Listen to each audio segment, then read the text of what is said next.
Boa tarde, eu sou um aluno do 7º ano e eu e no meu grupo vamos falar sobre briófitas e pteridófitas. As briófitas são de plantas do filó Bryophytes, do grego Brian, musgo, e Phaeton, planta. Tem pequeno porte e são comuns em lugares úmidos. Algumas espécies costumam flutuar em água doce. As plantas mais conhecidas desse filó são os musgos, que raramente ultrapassam alguns centímetros de altura. A maioria dos musgos está no ambiente terrestre, mas mesmo assim ainda são muito dependentes de água. A absorção de água se dá pela superfície do corpo dessas plantas e a reprodução sexuada só ocorre se houver água. Por isso é comum encontrar os musgos em ambientes úmidos e sombreados, muitas vezes recobrindo a superfície, formando tapetes verdes.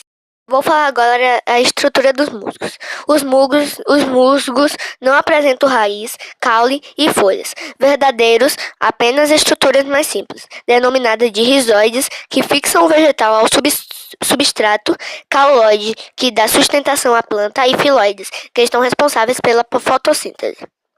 Nas briófitas não há vasos condutores, portanto a seiva bruta e a seiva elaborada são transportadas de células para célula. Trata-se de um processo lento que não seria possível em plantas grandes. Eu vou falar o tipo de reprodução das briófitas. Há dois tipos de reprodução, a assexuada e a sexuada. Eu vou falar primeiro da assexuada. Na fase assexuada ou esporítica, as briófitas produzem esporos, que se formam no interior das cápsulas. O indivíduo que produz esporos é chamado de esporífito.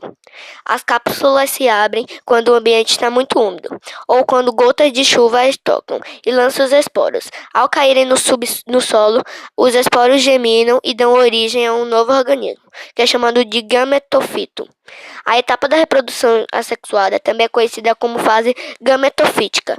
Envolve a reprodução de gametas. Nas extremidades do gametófito masculino formam-se os anterídeos, que produzem gametas flagelados, os anteganzoides, que utilizam o meio aquático para se locomover. No gametofito feminino forma-se a estrutura chamada de aquegônio, que reproduzirá o gameta feminino, a oosfera. Após a fecundação forma-se o esporofito e o ciclo recomeça. Agora eu vou falar sobre as pteridófitas. As pteridófitas vêm do grego pteridion, feto, e phyton, planta. São as primeiras plantas vasculares, ou seja, que têm vasos condutores de seivas.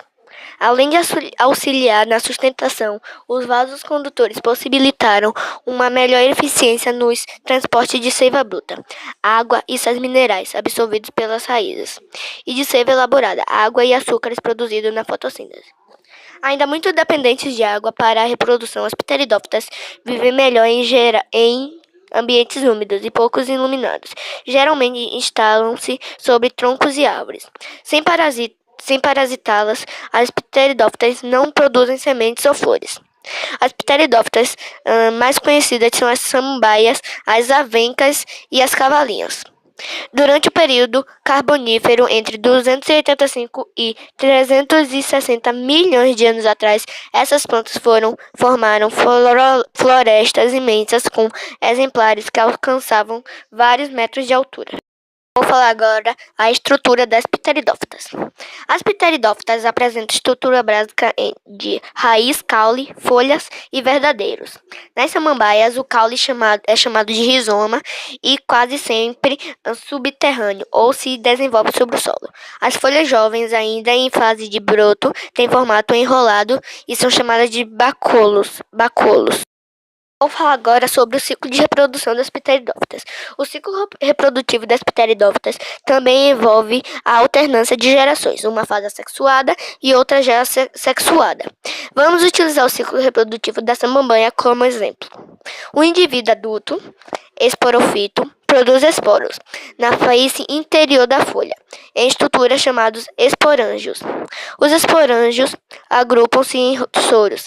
Quando maduros, os soros abrem e liberam os esporos no ambiente.